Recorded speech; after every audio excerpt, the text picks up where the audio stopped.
Olá, sejam bem-vindos a mais uma aula. Hoje nós vamos falar da unidade 4 da disciplina empreendedora e a estatística, e a gente está trabalhando intervalo de confiança e o T-Student. Na unidade 3, a gente viu distribuição normal, e agora na unidade 4 a gente vai tentar complementar todos esses conceitos. Então, quais são os objetivos da aula de hoje? Primeiro, compreender como que a gente determina a confiança dos nossos dados. Aprender a efetuar o cálculo do teste T e a interpretar esses resultados. Porque não adianta de nada a gente começar a aprender a fazer tudo isso se a gente não sabe interpretar. E aí, o objetivo central de uma inferência estatística é o quê? É ter informações para uma população, um todo, que eu já expliquei população e amostra para vocês já sabem disso, a partir do conhecimento de um pedaço da população.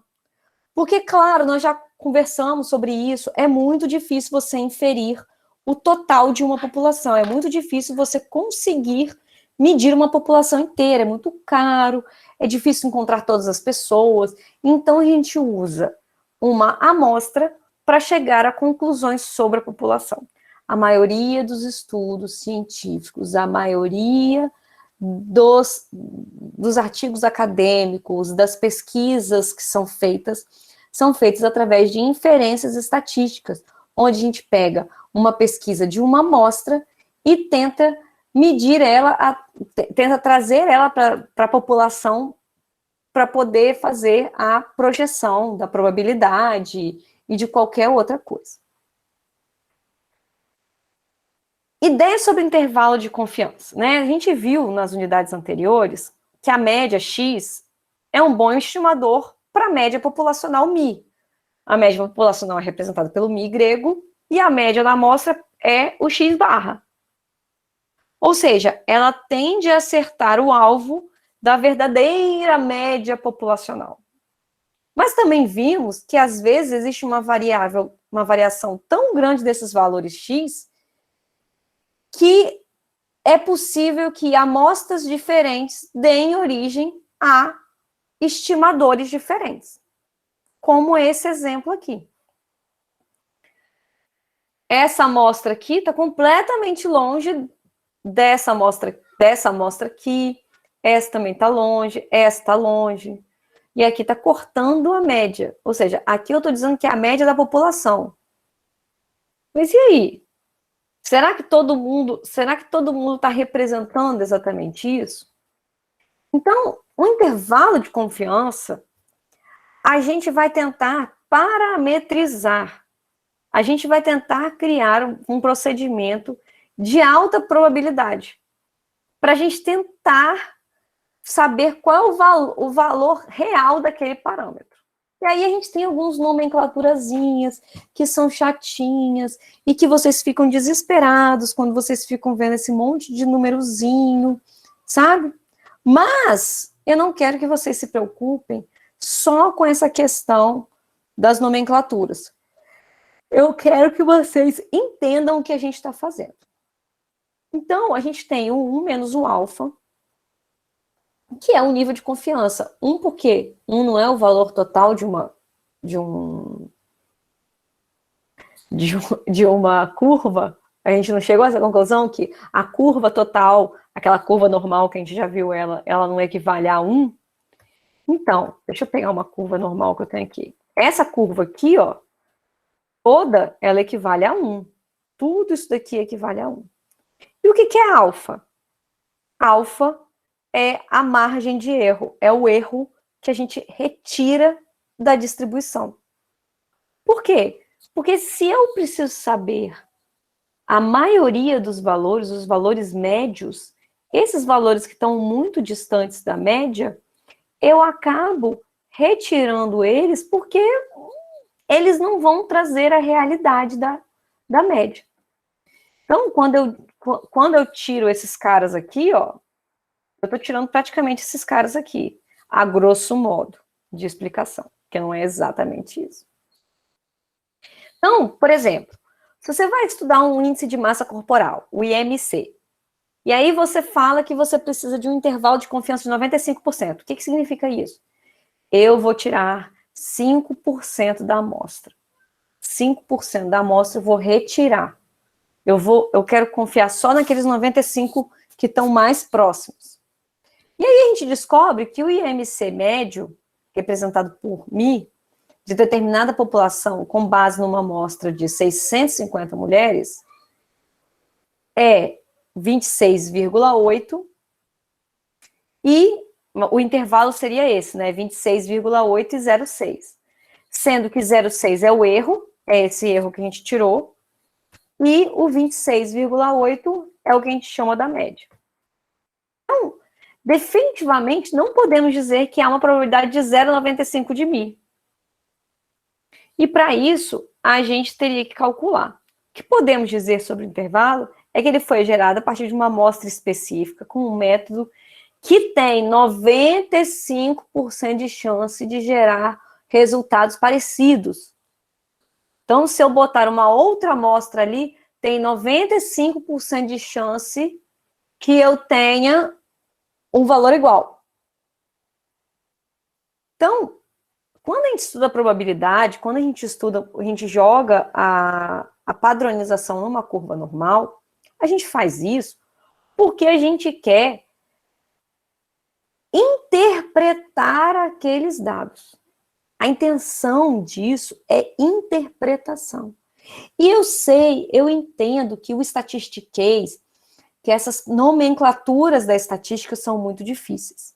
Mas aí, de novo, eu convido vocês que ou estão vendo essa aula minha gravada, ou estão vendo minha aula ao vivo, que procurem a minha outra playlist, o Empreendedor e a Estatística Presencial, para tentar entender de uma forma mais prática tudo isso que eu estou falando.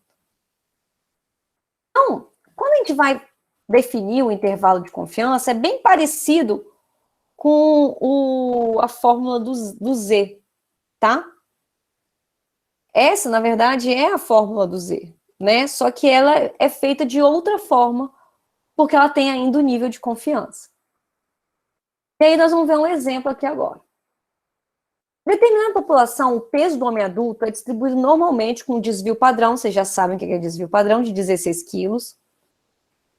Uma amostra aleatória simples de 36 nomes é sorteada, e dentro dessa amostra tem um peso de 78,2 quilos. Aí ele está pedindo para a gente construir um intervalo de confiança, com esse nível de confiança 0,95, para um peso médio de todos os homens adultos dessa população. Então, primeiramente, a gente vai tentar descobrir qual que é o valor crítico associado a esse nível de confiança. Então, vamos lá.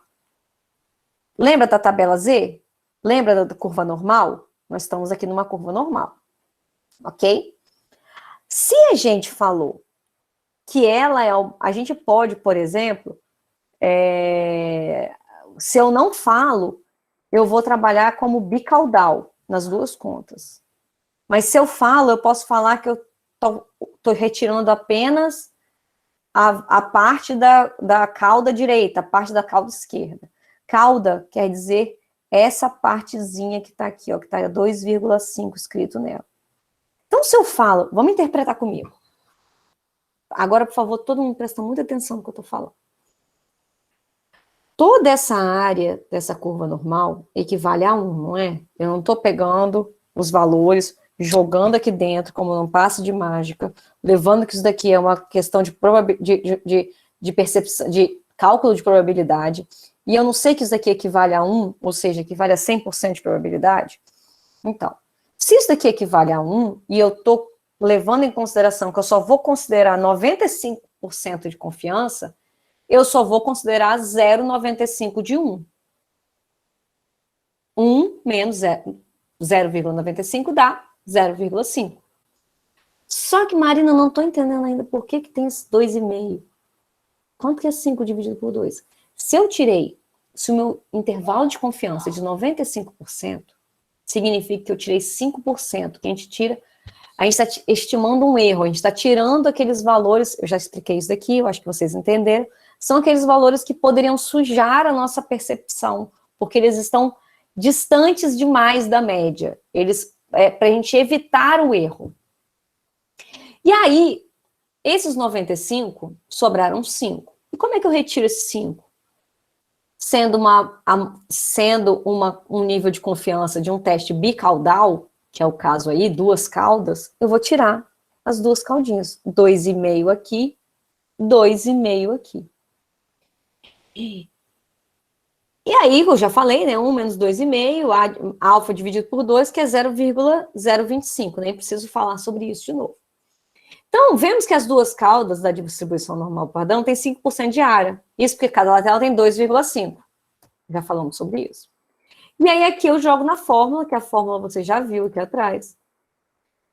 Sendo x barra a média, z alfa é o valor de alfa, né? O que a gente está descobrindo aqui, que alfa, no caso, é 0,25. Aqui, ó. Qual que é o erro? 2,5, não é isso? Então, é z de quê? Z de 0,025. Dividido por desvio padrão, vezes o desvio padrão dividido por N. O que é N? É o tamanho da amostra. O que é o desvio padrão? É o desvio padrão populacional, porque no caso aqui a gente não tem um desvio padrão da amostra. O Z é o erro, e esse daqui é a média. Então, é a média menos esse Z do alfa, que é o erro amostral, que no caso aqui é 0,025, dividido pelo desvio padrão, que ele já falou, o desvio padrão quanto é, ele fala que o desvio padrão é de 16, vezes, né? 16 dividido por N, qual que é a amostra? 36 homens. Então, tá aqui, ó, 78,2 menos 1,96, né? Vezes 1,96 é o quê? É o Z de 0,025. Lembrando, toda vez que eu encontro um Z numa tabela, esse Z aqui, ó, esse 2,5% aqui, eu tenho que ir lá na tabela, e aí aqui eu faço o inverso. Ao invés de achar o valor e ir na tabela, eu vou na tabela, porque eu sei que é 2,5%. Eu já sei a tabela, eu já estou com a tabela na mão. Vezes 16 por 36. E aí o intervalo de confiança é de um lado e do outro. É um intervalo de confiança.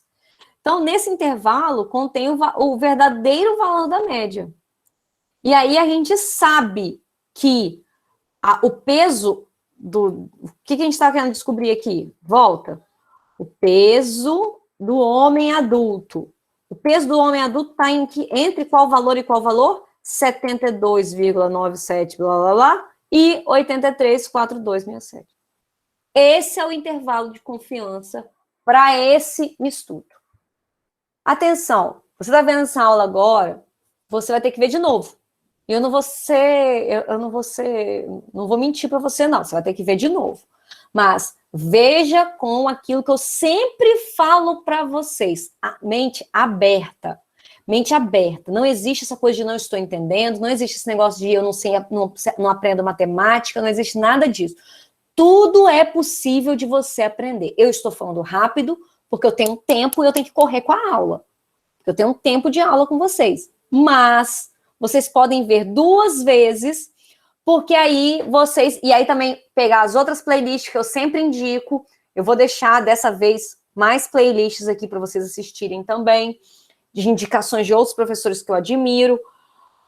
Por quê? Porque não é de primeira que você vai aprender. Você tem que lembrar que para você aprender uma coisa como essa, você tem que ler, você tem que interpretar, você tem que ler de novo, você tem que ouvir eu falando, você tem que ler de novo. Porque a gente não está falando que 2 mais 2 é 4. 2 mais 2 não é 4, depende. Em estatística, depende. Ok? Então, eu vou continuar. E aí, a gente entra na parte do teste T-Student. O teste T-Student, ele é uma outra variação de teste. E ele, na verdade, é a comparação de 2 e somente 2 médias, que a gente vai entrar numa coisa chamada hipótese. Rufem os tambores. Agora vocês vão começar a entender sobre hipótese. O que é hipótese? Hipótese é aquilo que a gente faz durante toda a nossa vida. Qual é a hipótese do Rodolfo sair do BBB? A gente tem uma hipótese. Só que uma hipótese, ela é só uma hipótese se eu não testo uma pesquisa. Então, para eu saber qual é a probabilidade do Rodolfo sair do BBB, o quão é possível que o Rodolfo saia do BBB, eu preciso pegar uma amostra, testar essa amostra, calcular, para chegar até a média, para depois chegar aqui e falar bem assim, existe sim a probabilidade do Rodolfo sair do BBB. E é de X%. Eu estou sendo muito sucinta para vocês tentarem entender. Nem tá certo esse exemplo meu, tá bom? Professores de estatística de plantão que ficam me vigiando. Eu tenho um monte de hater agora, porque eu fico tentando ensinar estatística de uma forma mais plausível, de uma forma mais que você possa entender no dia a dia. E aí agora eu tenho os haters que ficam mandando mensagem para mim dizendo que eu não entendo nada de estatística. Meus alunos estão passando de ano, então não estou preocupada. Então, gente, o teste de hipótese, ele vai usar os conceitos da estatística para rejeitar ou não uma hipótese, uma possibilidade. E aí, a hipótese a serem testadas são a H0, que é a média da amostra, que é igual à média da amostra, né? Que é igual à média de referência, e a H1, que é diferente do que a gente tem. Então, ou seja, a H0 é aquilo que a gente quer sabido. A H1 é aquilo que a gente está querendo testar. Então, o cálculo, ele é muito parecido, de novo, todos eles são muito parecidos, sabe? Então, é importante vocês saberem que não existe dificuldade em resolver isso. A dificuldade maior é a interpretação do que a resolução, muito mais. Acredito que vocês que estão vendo minhas aulas lá do presencial já perceberam isso, que o pior é a interpretação do que o cálculo. O cálculo é facílimo de fazer, você faz assim, ó. Qualquer um que estuda matemática no segundo grau faz esse cálculo, até no primeiro grau. Então, a memória matemática, o que é essa... Lembrando que, diferentemente do teste Z, aqui a gente está lidando com padrões da população. No teste Z, a gente lida todo com padrões da amostra. Aqui a gente até tem padrões de população também calculados no teste Z, mas a gente costuma usar mais de amostra. E aí o teste T nada mais é do que X barra, que é a média, menos a média populacional, então a média da amostra menos a média populacional. Deixa eu mostrar aqui para vocês. Depois eu volto lá, tá? Então, para ser efetivado, passo a passo. Passo 1, você calcula a média. Depois, você calcula as diferenças entre as duas médias que estão aqui. Depois, você calcula o desvio padrão dessas diferenças. E aí, você calcula o T da estatística. Então, uma tabela que a gente vai trazer agora vai mostrar os dados de calorias ingeridas por dia para um grupo de 15 jovens.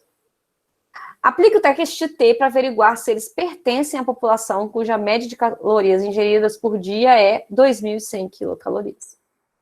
E para calcular, primeiro a gente tem que ter o X barra, tá meio ruim aqui, mas acho que dá para entender, e S. E a gente já sabe que o MI, que é a média populacional, é 2.100, porque ele fala aqui, né, a média populacional é 2.100. E que N, ou seja, a gente tem um N igual a 15. E aí, se a gente somar esses valores todos aqui dessa média, das calorias, né, então aqui, ó, quilocalorias, tá vendo? O sujeito, até 15 sujeitos, e as quilocalorias, estão aqui, tá vendo? Ó? Se a gente somar todas essas quilocalorias, dão 33.112. Dividido por quanto? 15. Deu quanto a média? 2.207,466. Então, eu vou diminuir 2.207,40, vou pegar a média da amostra, diminuir da média da população, lembra? População, esse Mi aqui vai sempre representar a média da população. Então, diminuindo 2.100, a média da amostra, 2.207,46, menos a média da população, que dá Cadê? 107.406. Só que antes eu preciso saber o desvio padrão. Vocês lembram o cálculo do desvio padrão? Chatinho pra caramba. Você tem que pegar todos os valores menos a média e elevar ao quadrado e somar tudo isso? Então, todos os valores menos a média. Então, qual é o valor número 1? 1.867. Menos a média. A média é a média da população, né? Vocês estão vendo que aqui é o Mi, né? Não é o X bar. Feito isso, eu vou jogar isso tudo na fórmula. Todos os resultados que eu tenho. O desvio padrão, o N, que é igual a 15, o X barra menos o Mi, que a gente achou lá atrás, e vou chegar à conclusão que deu 1,398. E a gente vai interpretar. Mas para isso, a gente tem que começar a entender como é que usa a tabela. Tem tabela também, gente. Só que a diferença dessa tabela para outra é que na teste T a gente calcula uma coisa chamada graus de liberdade. O que é esse tal desse grau de liberdade, Marina? Grau de liberdade é o valor de N menos 1. Ou seja, o que é N? O tamanho da amostra. Então, se o grau de liberdade é N menos 1, qual é o grau de liberdade desse exemplo dos quilos? 14. E aí a gente vai tomar um nível de confiança que a gente fala que é 95% nesse caso. Só que a gente vai olhar lá na coluna que se eu tô com um teste bicaudal, né? São duas caudas. E eu sei que a gente tem um valor de 0,025, que a gente acabou de ver ele, porque é 95% de confiança, então 95% de confiança, 5%, 5%, 0,25. Eu vou cruzar a coluna 0,025 com a linha do número 15. Então, a tabela T, deixa eu ver se minha tabela T tá aqui, se eu trouxe. Ai, não trouxe. Trouxe. Você olha aqui, ou você olha 95, quando você vai fazer alguma coisa unicaudal, ou você olha exatamente o número da cauda. Áreas da cauda superior. A cauda superior e inferior, pelo que eu disse aqui, já que é 5% e são duas caudas, tanto a superior quanto a inferior, dá 0,025. Aqui, não vai até 14, tá indo até 11 nesse exemplo aqui. Mas se você chegasse aqui na 14, você cruzaria o 14 com esse 0,25. E aí você encontraria o resultado. Vou dar uma acelerada, porque eu já falei tudo isso aqui, mas eu preciso falar sobre o teste de hipótese para uma média aritmética quando a gente não tem o desvio padrão.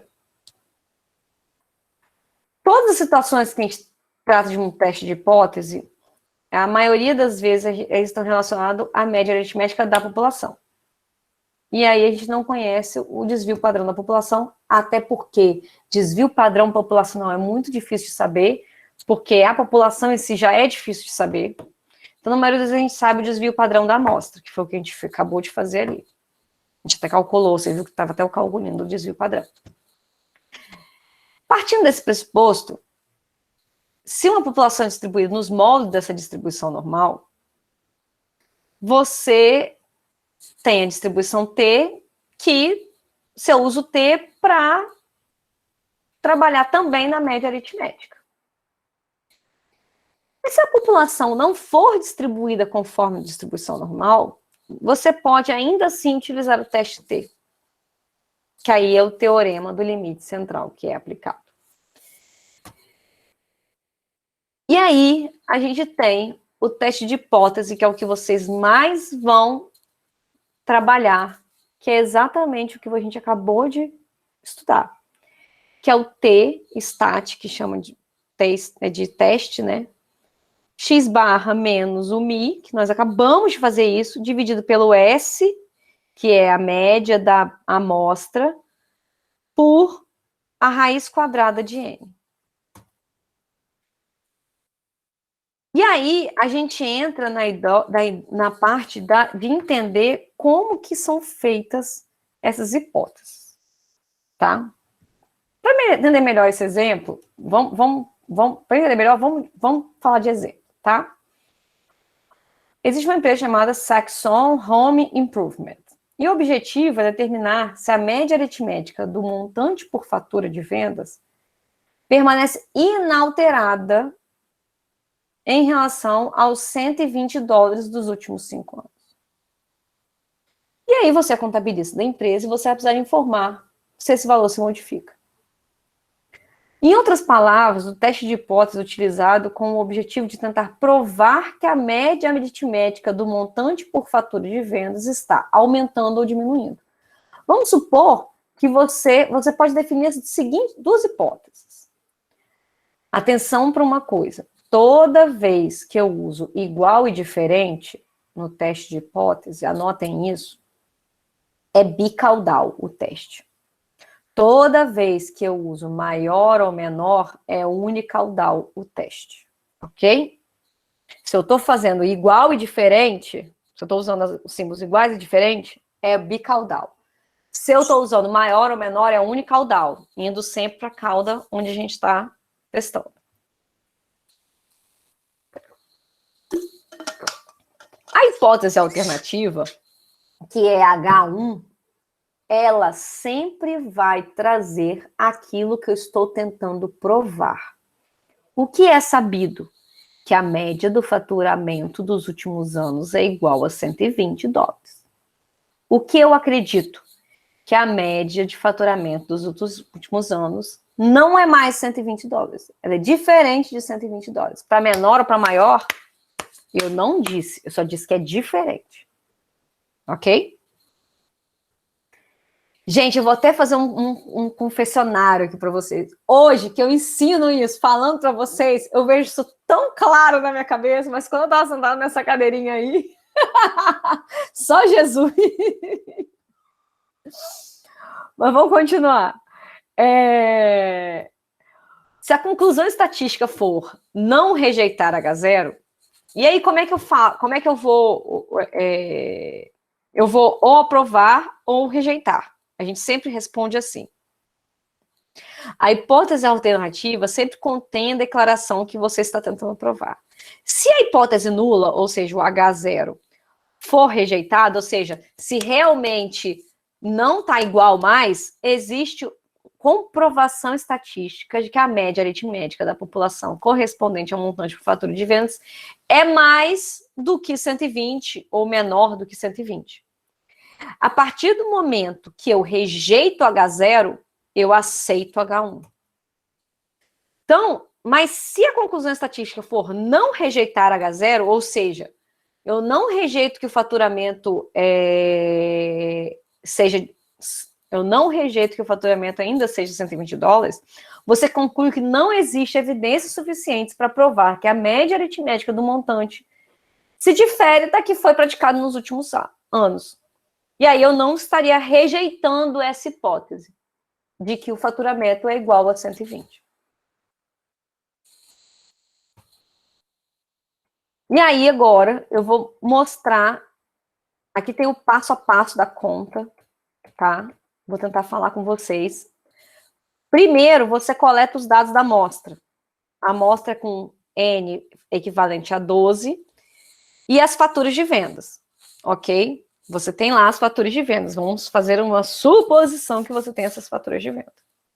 E aí você decide utilizar o índice de confiança, né, o erro de 0,05. Uma vez que o desvio padrão da população, que representa esse sigma, é desconhecido, você utiliza a distribuição T. Porque se você sabe o sigma, você teria que usar o outro teste. Você deve necessariamente pressupor que a população correspondente e faturas de venda sejam distribuídas no molde da distribuição normal. Uma vez que o tamanho da amostra é igual a 12, ou seja, pequeno, você pode usar o teste T. O teste T, ele é usado com N's pequenos. diferentemente do teste Z. No teste Z, você tem uma amostra de 500, de 1.000, ok? O teste T, a gente usa pequenas amostras. Então, você vai simplesmente, ai meu Deus do céu, calcular isso daqui e chegou à conclusão que lá, sendo 12 o N menos 1, grau de liberdade 11, a gente está trabalhando com a cauda 0,025, ou seja, qual o valor de Z nas pontinhas? 2,2010. E aí eu sei que aqui nas pontinhas, aqui está menos 2,2010 e aqui está 2,2010, são os dois valores críticos. Então, ou seja, se os valores que eu encontrar estiverem para cá ou para cá na caudinha, eu rejeito o H0. Se o valor tiver aqui, eu não rejeito. Ok? Então, eu vou calcular. E aí eu vou organizar os dados. Os dados estão esses daqui, que estão sendo mostrados aqui. E eu vou chegar à conclusão, a minha média dá 112, e o meu desvio padrão aqui, no caso, que eu calculei, deu 20,80. Quando eu jogo tudo isso na fórmula, eu vou pegar a média da amostra menos a média populacional, vou dividir por 20,08 e dividido por N, que são 12, raiz de N, dá 1,1908. Qual é o valor crítico? Ó, presta atenção, 1,1908. 1,1908 tá onde? Tá antes do valor crítico ou depois do valor crítico? Ele tá antes, porque é 1,1908. Então, eu não rejeito o H0. Para analisar esse resultado, uma vez que os valores críticos são menos 2,2010 e... Ah, não, é menos 19,08, né? 1,1908, não, é menos, tá, gente? Sendo que menos 1,1908, ele está no meio entre as duas regiões críticas. Ele está no meio do caminho, ele não está depois. Então, a gente não rejeita o H0, o que significa que não tem evidência suficiente para dizer que a média aritmética do montante por fatura de vendas é diferente de 120. E eu encerro aqui mais uma aula. Vou parar a gravação e vou falar com a galera do ao vivo. Eu espero vocês na nossa próxima aula e bons estudos.